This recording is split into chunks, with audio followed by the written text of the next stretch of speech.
Festa, alegria. É isso que resume o sentimento do torcedor do Fluminense após ver essa notícia que a gente vai falar aqui hoje. Rony não respondeu a tempo. Sim, a negociação acabou por causa disso.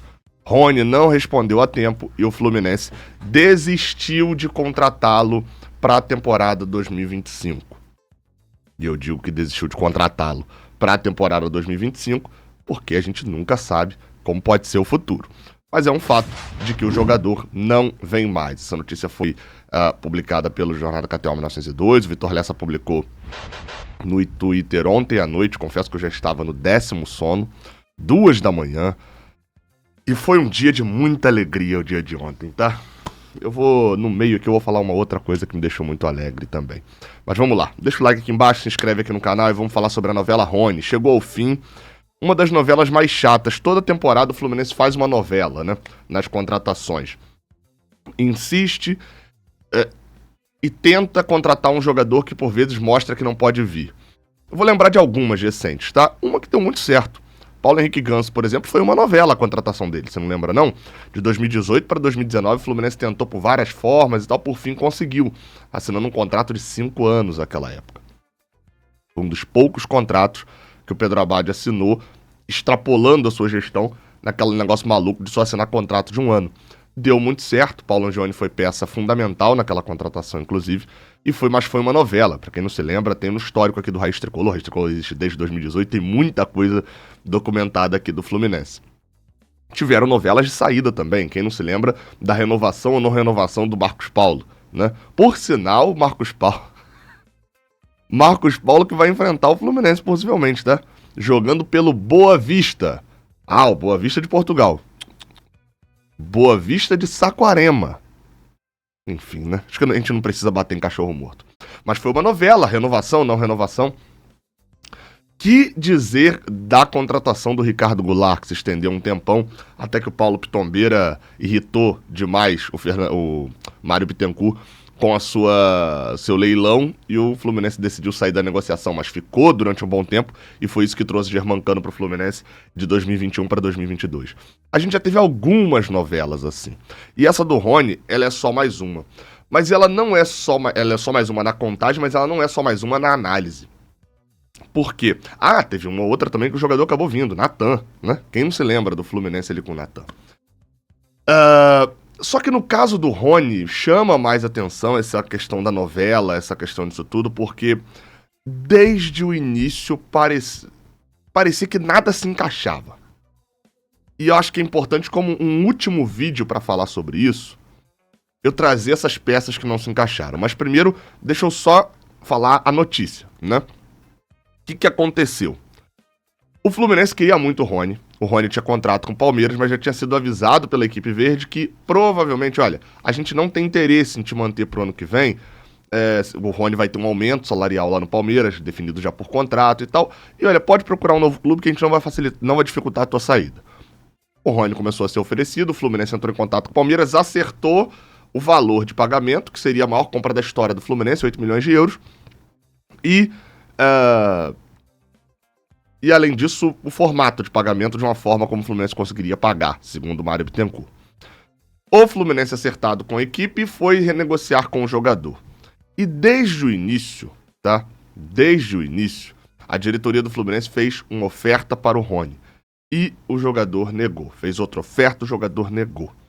E o Fluminense foi redutível em subir esse valor da segunda oferta. Não iria subir de maneira nenhuma. E colocou um prazo final, depois de muito tempo se arrastando a negociação, para esta quarta-feira, o famoso ontem. Novamente, tá? Já tinha sido noticiado aqui, e a gente replica isso aqui mais uma vez, de que a conduta do Rony, não necessariamente dele, mas da galera, do staff que trabalha com ele, o pai dele é um empresário, com certeza tem mais gente que trabalha com ele, não agrada ao Fluminense. Porque esse negócio de ficar no vácuo é muito ruim. É pior do que receber um não, é pior do que ficar pedindo mais. E essa demora em responder gera, inclusive, o final da negociação sendo o Rony não respondendo. Tá? E aí, o Vitor Lessa lembrou muito bem, a gente chegou a falar disso em algumas lives, mas ele lembrou muito bem hoje. É o seguinte, em 2018, o Botafogo contratou o Rony. O Rony vestiu a camisa do Botafogo, anunciado nas redes sociais do Fogão, depois desistiu do acordo, foi embora e foi Palmeiras. Então, assim, na verdade, naquela época não. Naquela época ele não vai pro Palmeiras, acho que ele vai pro Atlético Paranaense. E aí lá no Paranaense ele se destaca e vai pro Palmeiras depois. Então, assim, é uma situação que depois dessa lembrança, depois desse resumo, algumas coisas, algumas peças já não se encaixaram desde o início. E a primeira dessas peças que não se encaixaram é o fato de que o Fluminense se humilhou pelo Rony na sua maior contratação da história. O Fluminense estava oferecendo um super valor, oferecendo um super contrato, porque o contrato que foi recusado pelo Rony era um super contrato, isso é um fato, tá? Seria o maior contrato do Fluminense. Próximo aos maiores contratos da história do Fluminense, mesmo contando era Unimed. Para um jogador que não tava nem muito aí. Mas quando você chega pro Thierry Henry, pô, foi uma referência de velho, né? Quando você vai pro De Bruyne agora, vamos lá, né? Vamos pro um pouco mais jovem, mas que já tá um pouquinho mais velho. Quando você vai pro De Bruyne e fala bem assim, olha, eu vou te fazer isso tudo, e o De Bruyne fica pensando e cozinhando, é uma coisa. O De Bruyne tem um tamanho absurdo, etc. Mas é o Rony, né? E o Fluminense tava esperando 200 anos, muito mais do que esperou, com várias outras contratações, e a gente sabe disso, porque a gente acompanha os bastidores de negociações, esperou pelo Rony. Então essa foi a primeira coisa que me incomodou. Só que no final, eu vou voltar para as outras coisas de peças que não se encaixaram, mas no final tudo deu certo, né? Apesar de no meio parecer que a gente estava desesperado por toda essa situação e completo desespero, tudo deu certo. Eu falei que a minha quarta-feira foi um dia muito bom, né? Não só pela situação do Rony ter finalizado, né? Ter tudo dado certo no final dele não ter vindo, mas também, e é que eu faço um relato pessoal, porque eu consegui tirar o meu visto americano para ir assistir o Mundial, viajar com a família depois, enfim. E isso era uma parada, eu não contei isso aqui pra vocês, porque era uma parada que eu tava muito triste com isso, porque eu fui recusado na primeira tentativa. O Phil já tinha visto, eu e o Lessa não tínhamos. E aí eu tentei tirar, inicialmente, até um pouco antes do Lessa, e eu perdi. Eu errei tudo nas respostas, enfim. Foi um negócio muito complicado, e pra quem não sabe como tirar visto americano, você vai lá fazer uma entrevista, né, no final. E...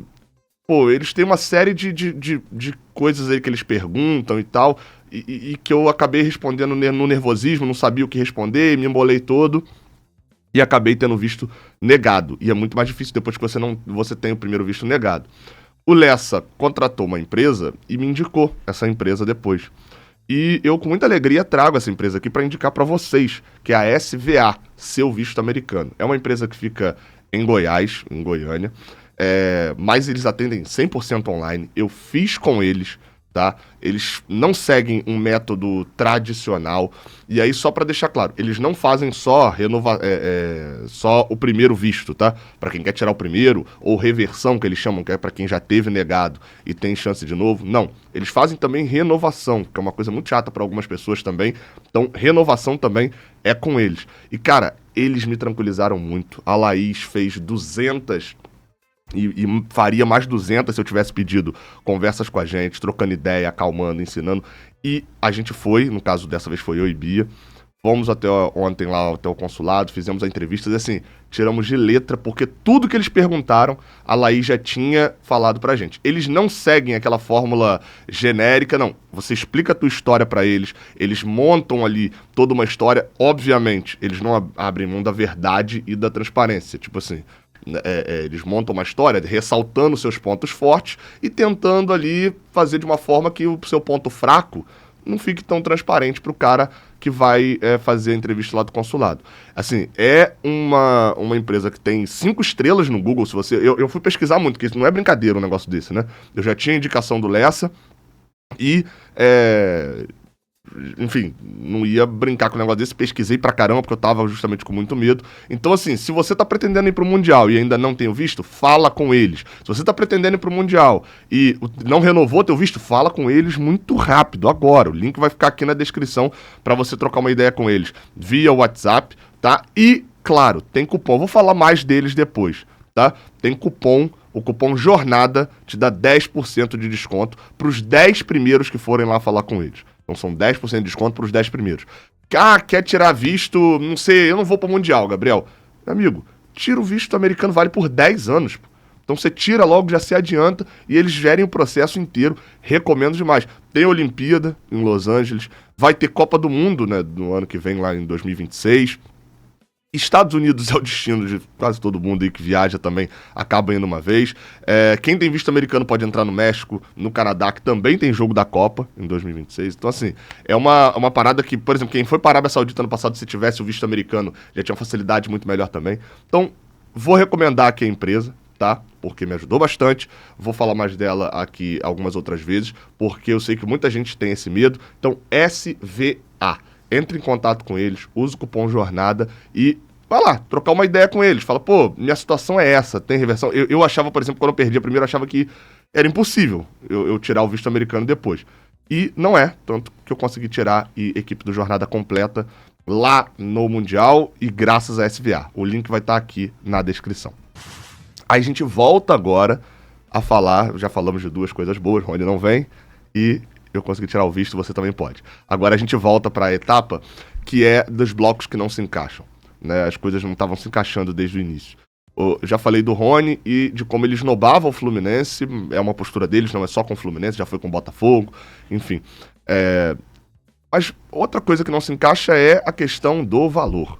O Fluminense estava propondo um valor altíssimo, que segundo o presidente, está dentro do cronograma do Fluminense, o Fluminense tem condições de arcar. Eu não me convenço fácil com palavras assim não, ainda mais por quem as domina, né? Como é o caso do Mário Bittencourt. Eu olho para o balanço e o balanço me dá a informação de que o Fluminense não tem esse valor. Eu olho para os orçamentos e o orçamento me dá a indicação de que o Fluminense não tinha esse valor. Eu olho para as notícias de que o Fluminense não paga FGTS e todo jogador que sai do Fluminense faz um acordo com o clube de pagar o FGTS parcelado. E aí os que não fazem, você vira notícia, igual o Gabriel Pirani. Isso me diz que o Fluminense não tem esse valor. A única coisa que me diz que o Fluminense tem esse valor é a fala do Mário Bittencourt. E ele diz que essas outras peças são tudo peças fantasiosas, que é tudo contábil, mas que o dia a dia é diferente. Óbvio, o Fluminense negociou com o Palmeiras uma forma de pagamento totalmente diferente. A ponto de a gente olhar e falar bem assim, o Fluminense poderia buscar o Alan Patrick, por exemplo, é uma dúvida, parênteses aqui, que todo mundo tem. O Fluminense vai utilizar esse dinheiro para contratar outro jogador? O Alan Patrick recebeu uma proposta de 5 milhões de euros, 5 milhões de dólares de um time da MLS. Foi recusada pelo Inter e eles devem aumentar a proposta. Eu acho que o Alan Patrick seria uma grande contratação para o Fluminense. E por quê? Porque a gente está, enfim, no risco do Ganso. A gente não sabe o que vai acontecer com o Ganso. Ele pode daqui a um mês estar treinando no CT e jogando daqui a 2 meses, ou o Ganso pode encerrar a carreira. A gente não sabe, é uma doença muito complicada o que ele tem ali. É leve e tal, mas assim, é um risco muito grande. O próprio Ganso pode falar, receber todos os resultados de exame dizendo que ele pode jogar, e ele fala, gente, eu não quero correr um risco. Se tem 1% de risco, eu não quero correr e vou abandonar a carreira. Isso pode acontecer, e a gente do lado do Fluminense tem que respeitar isso, claro. Né? Mas a gente tem que pensar na gente. Eu acho que o Alan Patrick é o jogador hoje no Brasil que mais se aproxima do Ganso. Não na genialidade, mas tem um pouco mais de físico do que o do Ganso. Entrega uma posição parecida. E também pensando no custo financeiro. Óbvio, o Rafael Veiga é melhor do que ele, mas a gente não tem condições de trazer o Veiga. O Alan Patrick seria. Mas o Fluminense pode pegar esse dinheiro do Rony e ir pro Internacional fazer o pagamento? Não sei. A negociação na forma de pagamento seria sentido? Tem alguma questão de relacionamento Palmeiras e Fluminense que não tem entre Inter e Fluminense? A gente não sabe exatamente. O que a gente sabe é que tudo em volta diz que a gente não tinha 8 milhões de euros para efetuar esse pagamento. Tudo em volta dizia isso. Em qual parcela? A gente não tem. A gente só tem a fala do Mário Bittencourt dizendo que a gente tinha esse dinheiro. Então essa peça também não se encaixava. Outra peça que não se encaixava era a posição. Eu acabei de citar o Alan Patrick, e o problema da gente não ter um outro jogador semelhante ao Ganso, e eu falava isso enquanto a gente tinha o Ganso, eu falava, gente, talvez a gente não precise de outro, porque a gente vai gastar uma bala para ter um jogador reserva. Porque um jogador igual o Ganso custa caro. O Alan Patrick custa mais de 5 milhões de dólares. E aí a gente vai gastar 7 milhões de dólares para trazer um reserva pro Ganso? Isso não faria muito sentido, né? Porque o Ganso vai ser titular. Também não faria sentido botar o Ganso no banco. Então, beleza. Agora que a gente pode não ter o Ganso, faz sentido gastar. Agora, faz sentido a gente gastar 8 milhões de dólares num jogador que vai chegar para uma posição que talvez hoje seja a mais abastada do Fluminense? Porque, bem, o Fluminense tem um centroavante jovem, que fez um ano de estreia muito bom, é muito promissor e que tem que estar na vitrine para ser vendido. Ninguém nega isso daqui, que é o Cauã Elias. O Fluminense tem um super ídolo que acabou de renovar o contrato. Ou seja, eles apostam que o Germancano vai render pra cacete. Ou seja, se o Rony vem para jogar de centroavante, a gente já tem um problema aqui. Se o Rony vem pra jogar de ponta, o Fluminense acabou de gastar 6 milhões de dólares no Canóbio. Ou 6 milhões de euros, confesso que eu não lembro agora. Acabou de gastar isso no Canóbio. Não faz sentido você gastar 6 milhões de dólares pro Canóbio ser banco também. Se o Fluminense acabou de gastar mais de 2 milhões de dólares no Serna, jogador que foi importante no ano passado. Acabou de renovar o contrato com o Keno. E além disso ainda tem o Riquelme Felipe e o Lavega. 2 jovens, um que tá chegando do Uruguai, o outro que tá subindo da base, precisam ter espaço para poder jogar futebol. O Rony não tinha espaço dos lados também não. Então assim, o Fluminense estava contratando um jogador que ou ia botar alguém que não deveria ir para trás na fila, ou que ia contratar a sua maior contratação da história para ficar no banco. E aí eu entro no terceira peça que não se encaixava. A maior contratação da sua história, quando você gasta um dinheiro todo nesse jogador, ou é um jogador que é unanimidade, pode não ser unanimidade pra torcida, tá? Se o Fluminense contratasse, por exemplo, o Gabriel Barbosa, não ia ser unanimidade pra torcida, nem tô falando de qualidade futebolística. Falando porque é um jogador que a torcida acostumou a odiar. Então você teria ali uma coisa ou outra e tal, que ia doer de zoação dele e tal, que a gente não ia gostar. No caso do Rony, não é isso. O Rony não é unanimidade futebolística. Tanto que eu acabei de dizer aqui, ele vai ser titular no lugar de quem? E o Fluminense, quando você faz uma contratação de 8 milhões de euros, 8 milhões de dólares, quando você faz a sua maior contratação da história, a torcida tem que ficar feliz. A torcida tava triste. E eu compreendo, eu sei que a torcida do Fluminense, assim como várias outras torcidas de internet, são chatas e vão encher o saco. Reclamaram quando contratou o Germancano, reclama de tudo, eu sei que reclama de tudo. Mas é difícil você achar que quando ninguém tá elogiando a contratação. Quando o máximo que tá vindo é gente fazer, até como eu fiz, é levantar a mão e falar assim, gente, o Rony não é esse merda todo não, mas a contratação tá sendo ruim. O Fluminense tá pagando mais do que deveria por ele. Esse é o maior elogio que o Rony recebeu, é isso. É alguém levantar a mão pra dizer, ele não é tão ruim, mas ele não vale o valor que estão pagando. Então assim, desde o início isso pareceu errado. E às vezes as coisas dão certo não pelo nosso mérito. Às vezes dão certo porque o outro melhorou. Enfim. Não sei se vem alguém com esse dinheiro. Não dá pra gente ficar equiparando proposta de 8 milhões de euros de outro time e falar, a gente tinha dinheiro pra contratar esse jogador. Porque como eu falei, a negociação com o Palmeiras era um pouco diferente. A gente tinha o dinheiro pra pagar ao Palmeiras, porque o Palmeiras fez uma condição de pagamento. E resta saber se realmente a gente tinha esse dinheiro, né? Que é uma coisa que, como eu falei, a gente não tem certeza. Fato é que, um resumão da novela Rony, tá aqui, tá entregue tua revista Tititi de hoje, né? Porque fazer resumão das novelas é Tititi, né? Não sou, digamos que não sou exatamente consumidor disso. E vamos pra outra. Será que vem alguém? É uma pergunta que só o Mário Bittencourt pode responder e a gente nunca vai saber se a resposta dele é verdadeira. Tamo junto. Ó, SVA, tá? Você quer tirar visto, quer renovar teu visto, já teve o visto negado e tá desiludido? Fala com eles. Link tá aqui na descrição. Tamo junto, até a próxima. Valeu.